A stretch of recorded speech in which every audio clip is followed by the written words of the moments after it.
салом дӯстони азиз, ман боз як маротиба бо шумо ҳастам. имрӯз ман мехоҳам дар бораи Барселона, яке аз беҳтарин клубҳои футболи ҷаҳон суҳбат кунам. Ин клуб барои бисёриҳо аз ҷумла барои ман хеле муҳим аст ва ман мехоҳам ба шумо баъзе чизҳои муҳимро дар бораи он мубодила кунам.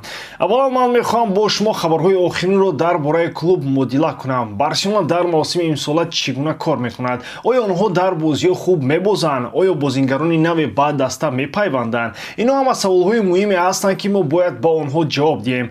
Пас биёед дар бораи бозингарони асосии даста суҳбат кунем. Ҳар як бозингар нақши муҳим дорад ва онҳо бо кор ва заҳмати худ кӯмак мекунанд то клуб муваффақ шавад. Ман мехоҳам ки шумо дар бораи бозингарони дӯстдоштаи худ ва он чӣ гуна онҳо дар бозиҳо нишон медиҳанд фикр кунед. ҳамчунин ман мехоҳам шуморо даъват кунам ки ба канали телеграми БАРСА ТЖ ҳамроҳ шавед. Ин як макони хуб барои ҳамаи мухлисони Барселона аст. Дар ин ҷо шумо метавонед бо дигар мухлисони клуб суҳбат кунед, фикрҳои худро мубодила кунед ва дар бораи бозиҳо ва трансферҳо гап занед. Ин хеле шавқовар аст, зеро шумо метавонед бо одамон ки футболи Барселонаро дӯст медоранд муошират кунед. Канали телеграм дорои маълумот барои ҳамаи мухлисон аст. Шумо метавонед дар он ҷо навигариҳо, таҳлили бозиҳо ва ҳатто муҳокимаҳои гармро пайдо кунед. агар шумо хоҳед ки ҳамаи чизро дар бораи клуби дӯстдоштаи худ донед, ин беҳтарин имконият аст. Пас агар шумо мухлиси Барселона бошед ва хоҳед ки бо мо бошед, канали телеграмро фаромӯш накунед, пайваст шавед ва биёед якҷоя дастаи худро дастгирӣ кунем. ссилкаи телеграм канали БАРСА ТЖ дар описаниеи ин видео. ҳоло биёед ба мавзӯи асосии рӯз мегузарем. Ферран Торес ба нохушие рӯбарӯ шуд ки ӯро барои 3 ҳафта аз бозӣ берун кард. Ин хабар барои ҳамаи мухлисони клуб, махсусан бо дар назардошти муваффақиятҳои охирини ӯ дар майдон чун раъд аз осмон омад. Дар бозӣ бар зидди Атлетико Ферран дар қисми дуюм ба бозӣ даромад ва сарфи назар аз мушкилоти мушакӣ бозиро анҷом дод. мутаассифона баъди муоина маълум шуд ки ӯ осиби хурде ба мушакҳо камбаловидӣ дорад. дар доми ин мавсим Ферран Торес худро ҳамчун бозингари муҳими даста нишон дод ки дар 13 бозии Ла Лига 3 гол зада ва 2 партов кардааст. Саҳми ӯ дар бозии Барселона қобили мулоҳиза буд ва намудани ӯ бешубҳа эҳсос хоҳад шуд. барои мухлисон ин як зарба шуд, зеро ӯ танҳо ба намоиши беҳтарин бозии худ шурӯъ карда буд ва ҳоло маҷбур аст ба сабаби осеб ист кунад. тандурустии комил Ферран, мо ҳама умедворем ки ӯ ҳарчи зудтар шифо ёбад. ин махсусан дар остонаи бозиҳои муҳим аст ки ҳузури ӯ дар майдон метавонад омили ҳалкунанда гардад. вазъият бозам мураккаб мешавад, зеро маълум нест ки Ламин Ямал ба суперҷом омода хоҳад шуд ё ин ки не. ҳоло ки Ферран низ аз бозӣ берун шуд, пеши ҳайати мураббиён вазифаҳои ҷиддӣ дар бораи тағйироти ҳайат истодаанд. эҳтимол мо мебинем ки чӣ гуна Фермин ҷойро дар фланги чап ишғол мекунад ва умедворем ки ин дафъа ба ӯ муяссар мешавад ки худро беҳтар нишон диҳад назар ба бозиҳои қаблӣ. Рафа дар навбати худ эҳтимолан дар фланги рост бозӣ хоҳад кард. ин тағйирот дар ҳайат метавонад ҳамчун як мушкилот ва ҳам имконият барои дигар бозингарон барои нишон додани худ гардад. муҳим аст ки даста сарфи назар аз душвориҳои муваққатӣ муборизаро идома диҳад ва хислати худро нишон диҳад. барои мухлисон ин замони дастгирӣ ва эътиқод ба даста аст, зеро ҳар як бозингар ва ҳайати мураббиён тамоми кӯшишро ба харҷ медиҳанд то Барселона дар сатҳи баланд боқӣ монад. мо ҳама умедворем ки Ферран ҳарчи зудтар ба майдон баргардад ва ба ӯ тандурустӣ комил мехоҳем. дӯстон, шумо метавонед тамошои бозиҳои Барселонаро бо сарпарасти видеои мо ширкати 1x бозам ҷолибтар гардонед. ин ширкат чандин сари сол мешавад ки кору фаъолият дорад ва беҳтарин шароитҳоро фароҳам меорад. танҳо дар мо ва танҳо барои шумо мо промо тайёр кардем бо номи TG БАРСА ки шумо дар вақти регистратсия кардан метавонед дар аввалин пардохти худ то ҳаҷми 8000 сомонӣ бонус ба даст оред. ссилкаи лозима дар комментарияи ин видео. имкониятро аз даст надиҳед.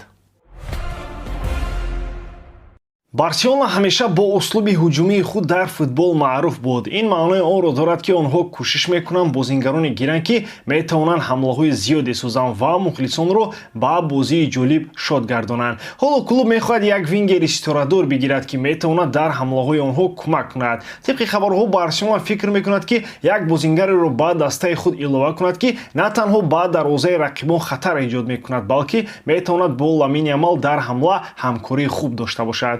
барои ин нақшаҳо Барселона якчанд бозингарони маъруфро баррасӣ мекунад. Аз ҷумла Хвича Кварацхелия аз Наполи, Рафаэл Леау аз Милан ва Маркус Рэшфорд аз Манчестер Юнайтед. аммо ин бозингарон хеле гарон ҳастанд ва клуб бояд хуб фикр кунад ки кадомашро интихоб кунад. харидани ҳар кадоми онҳо метавонад хеле қимат шавад. бинобар ин роҳбарияти клуб бояд ҳар як имкониятро бо диққат баррасӣ кунад. Маркус Рэшфорд метавонад як варианти воқеӣ бошад, зеро ӯ метавонад дар мавқеъҳои гуногун бозӣ кунад ва шояд арзонтар шавад. ин барои Барселона ки дар ҳолати душвори молиявӣ қарор дорад ҷолиб аст. Рэшфорд метавонад дар ҳар дуи тарафи ҳамла бозӣ кунад ва ҳатто дар ҳолати зарурӣ Роберт Левандовскиро дар маркази ҳамла иваз намояд. аммо Рэшфорд дар Манчестер Юнайтед дар солҳои охир баъзе мушкилот дошт. муҳим аст ки бифаҳмем ки оё ӯ метавонад ба муҳити нави Барселона мутобиқ шавад. баъзан гузариш ба клуби дигар метавонад ба бозингар кӯмак кунад ки худро дар сатҳи нав нишон диҳад. ла лига ки суръати бозӣ дар он аз премер-лигаи Англия пасттар аст, метавонад ба Рэшфорд дар мутобиқ шудан кӯмак кунад. аз тарафи дигар харидани Хвича ё Леау метавонад барои Барселона хеле гарон шавад, тақрибан 100 миллион евро барои ҳар як кадоме. ин бозингарон хеле маҳоратноканд, аммо клуб бояд дар бораи хароҷот ва вазъи молиявии худ хуб фикр кунад. гузариши Рэшфорд ба Барселона метавонад як қадами баҳснок бошад, аммо он инчунин потенсиали муваффақиятро дорад. агар клуб тавонад бо Рэшфорд дар бораи коҳиш додани маошаш мувофиқа кунад ва байни хатар ва фоида тавозун ёбад, ин трансфер метавонад барои ҳар дуи ҷониб муваффақ шавад. дар ҳар ҳол Барселона ба пайгирии бозор идома медиҳад ва қарорҳои худро бо дар назардошти вазъи молиявӣ қабул мекунад. шумо дӯстон кадоме аз ин бозингаронро мехостед дар ҳайати Барселона бубинед? вариантҳои худро дар комментария нависед. дар моҳи охир дар атрофи клуби футболи Барселона баҳсу мунозираҳо дар бораи ояндаи Роберт Левандовски, ҳамлагари машҳури Пальяк ба миён омаданд. аз як тараф шартномаи ӯ бо клуб то соли 2025 амал мекунад ва метавонад ба таври автоматӣ тамдид шавад, агар ӯ дар 60% бозиҳои мавсими ҷорӣ ширкат варзад. аммо аз тарафи дигар бисёриҳо дар клуб бар он назаранд ки вақти он расидааст ки роҳҳои навро ҷустуҷӯ кунанд ва барои ҳамлагарони ҷавон ва бо истеъдод ҷой фароҳам оранд. Левандовски бешубҳа дар таърихи футболи ҷаҳонӣ нақши муҳим бозидааст ва саҳми ӯ дар муваффақиятҳои Барселона инкорнашаванда аст, вале сину сол бераҳмона пеш меравад ва ҳамлагари 37 сола дигар он самаронокии пештараро надорад. ин махсусан дар бозиҳои охир ки дар онҳо самаронокии ӯ коҳиш ёфтааст ба назар мерасад, ҳарчанд ӯ ҳанӯзам метавонад лаҳзаҳои олиҷаноб эҷод кунад. аз нуқтаи назари молиявӣ озод шудан аз маоши баландии ӯ ки 33,3 миллион евро дар як солро ташкил медиҳад, метавонад бори молиявии клубро сабук кунад ва ба онҳо имкон диҳад ки ҳамлагари навро ҷалб намояд. аммо ин кор на он қадар осон аст, зеро хатти шартнома метавонад пардохти ҷубрунпулиро талаб кунад ки ин низ ба молияи клуб таъсири манфӣ мерасонад. роҳбарияти клуби Барселона эътироф мекунад ки Левандовски бояд рақиб дошта бошад то ӯро бо рӯҳи солим ба беҳбудӣ бардоранд. ин метавонад дар ин марҳила роҳи оқилона бошад. агар Роберт ба коҳиш додани маоши худ розӣ шавад ва омода бошад ки нақши ҳамлагари эҳтиётиро иҷро кунад, ӯ ҳанӯзам метавонад ба даста фоида расонад, махсусан вақте ки ба бозӣ даромада дар лаҳзаҳои калидӣ бозиро тақвият бахшад. ман ҳамчун мухлиси Барселона фикр мекунам ки тағйирот зарур аст. даста ба энергияи нав ва роҳбарони нав дар майдон ниёз дорад. Левандовски бешубҳа як легендаи зинда аст, аммо вақти он расидааст ки ба оянда назар кунем ва дастаеро созем ки дар дарозмуддат барои ҷоизаҳо мубориза бурда тавонад. умедворам ки клуб роҳи ҳалли оптималиро пайдо мекунад ки имкон медиҳад тавозун байни эҳтиром ба бозингарони бузурги гузашта ва талош ба баландии нав нигоҳ дошта шавад. ҳамин тавр муҳокимаҳо дар бораи ояндаи Левандовски дар Барселона ба масъалаи муҳим табдил ёфтанд ки на танҳо ба бозингар, балки ба тамоми клуб таъсир мерасонад.